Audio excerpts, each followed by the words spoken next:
আমি বলবো আইনগত দিক থেকে আইনসঙ্গত, কিন্তু মানবিক দিক থেকে অমানবিক। আমার জীবিত থাকা অবস্থায় যদি আমার মা সরকারের কাছে আশ্রয় নেন এবং আমার সামর্থ্য থাকা সত্ত্বেও, আমি যখন ছোট ছিলাম, মা কি আমার খাবারটা না দিয়ে নিজে খেয়ে নিয়েছেন?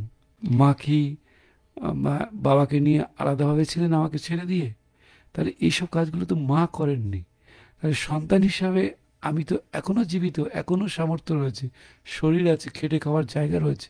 এই দৃষ্টিকোণ থেকে যদি দেখি, তাহলে সেক্ষেত্রে অবশ্যই একটা মানবিক দাবি। বৃদ্ধাশ্রমে যদি বাবাকে মাকে যেতে বাধ্য করা হয়, সে হতে পারে তার স্ত্রীর কারণে বা তার নিজেরই কারণে, তাহলে সেটা কিন্তু অমানবিক।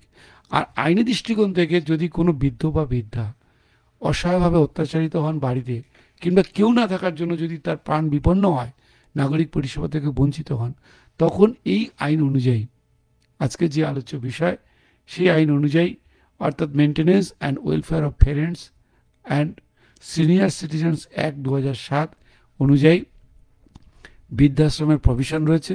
বৃদ্ধাশ্রম সরকারকে করতে বাধ্য করা হয়েছে, কারণ ভারতের সংবিধান বলে, সেকশন আর্টিকেল 21, প্রত্যেকটা মানুষকে বাঁচার মতো সম্মানের সঙ্গে বাঁচতে দিতে হবে, এবং সেটা রাষ্ট্র করতে বাধ্য। তাই দৃষ্টিকোণ থেকে বৃদ্ধাশ্রম তৈরি করেছেন সরকার নিজেই।